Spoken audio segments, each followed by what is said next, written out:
Hello everyone, welcome back to our channel. ఈరోజు recipe వచ్చేసి టేస్టీగా హోటల్ స్టైల్లో కాజు పన్నీర్ మసాలాని ఎలా చేయాలో షేర్ చేస్తున్నాను.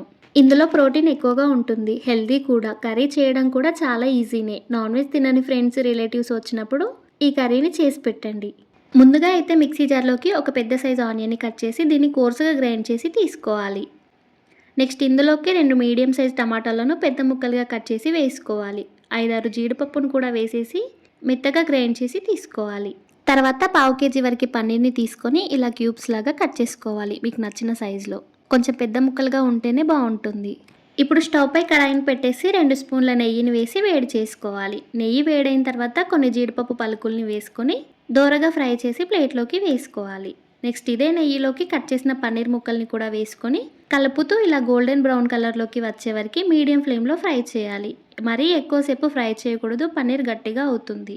ఇలా ఫ్రై చేసి ప్లేట్లోకి వేసుకోవాలి. ఇప్పుడు ఇదే ప్యాన్లోకి కర్రీకి సరిపడా ఆయిల్ని వేసేసి వేడైన తర్వాత బిర్యానీ ఆకు, ఓల్గరం మసాలా, 3-4 పచ్చిమిర్చిని పొడవుగా కట్ చేసుకొని వేసుకోవాలి. ఇవి ఫ్రై అయిన తర్వాత గ్రైండ్ చేసిన ఆనియన్ పేస్ట్ని వేసి ఇది కొంచెం ఫ్రై అయిన తర్వాత ఫ్రెష్గా దంచిన అల్లం వెల్లుల్లి పేస్ట్ 1 స్పూన్ వరకు వేసుకొని పచ్చివాసన లేకుండా ఫ్రై చేయాలి.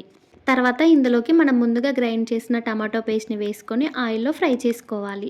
నెక్స్ట్ ఇందులోకి స్పైసెస్ని కూడా యాడ్ చేసుకుందాం. 1/2 టీ స్పూన్ పసుపు, 1 టీ స్పూన్ కారం, టేస్ట్కి సరిపడా సాల్ట్, 1/2 టీ స్పూన్ ధనియా పౌడర్, 1/2 టీ స్పూన్ జీలకర్ర పౌడర్ వేసి వీటన్నింటినీ మంచిగా ఫ్రై చేయాలి. తర్వాత లిడ్ క్లోజ్ చేసేసి ఆయిల్ పైకి తేలేంత వరకు ఒక 5 మినిట్స్ వరకు ఉడికించాలి. ఇలా ఆయిల్ పైకి తేలిన తర్వాత ఒకసారి కలిపేసి మీ గ్రేవీకి సరిపడా వాటర్ని యాడ్ చేసుకోవాలి. తర్వాత 3-4 పన్నీర్ ముక్కల్ని ఇలా మెత్తగా మ్యాష్ చేసుకొని వేసుకోవాలి. గ్రేవీ ఇంకా మంచి టేస్టీగా వస్తుంది. ఇప్పుడు ఈ గ్రేవీని మంచిగా కలిపేసి మూత పెట్టేసి గ్రేవీ మీకు కావాల్సిన కన్సిస్టెన్సీ వచ్చే వరకు ఆయిల్ సపరేట్ అయ్యేంత వరకు ఉడికించాలి. గ్రేవీ ఇలా కొంచెం థిక్గా అయిన తర్వాత నెక్స్ట్ ఇందులోకి మనం ముందుగానే ఫ్రై చేసుకున్న పన్నీర్ ముక్కల్ని వేసేసి ఒకసారి కలిపి తిరిగి మూత పెట్టి 4-5 మినిట్స్ వరకు ఉడికించాలి. తర్వాత మూత తీసి మనం ముందుగా ఫ్రై చేసుకున్న జీడిపప్పును వేసుకోవాలి. ఇంకా ఇందులోకి క్రష్ చేసిన కసూరి మేతి, కట్ చేసిన కొత్తిమీరను కూడా వేసుకొని 1/2 టీ స్పూన్ వరకు పన్నీర్ మసాలా లేదా గరం మసాలాను వేసుకుంటే మంచి టేస్టీగా హోటల్ స్టైల్ కాజు పన్నీర్ కర్రీ అయితే రెడీ అయిపోతుంది.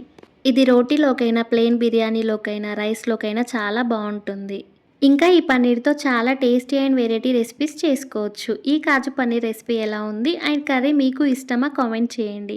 ఈ వీడియో కనుక మీకు నచ్చినట్టయితే do like, share and subscribe to our channel. Thanks for watching. Next ఇంకొక టేస్టీ రెసిపీతో మళ్ళీ కలుద్దాం.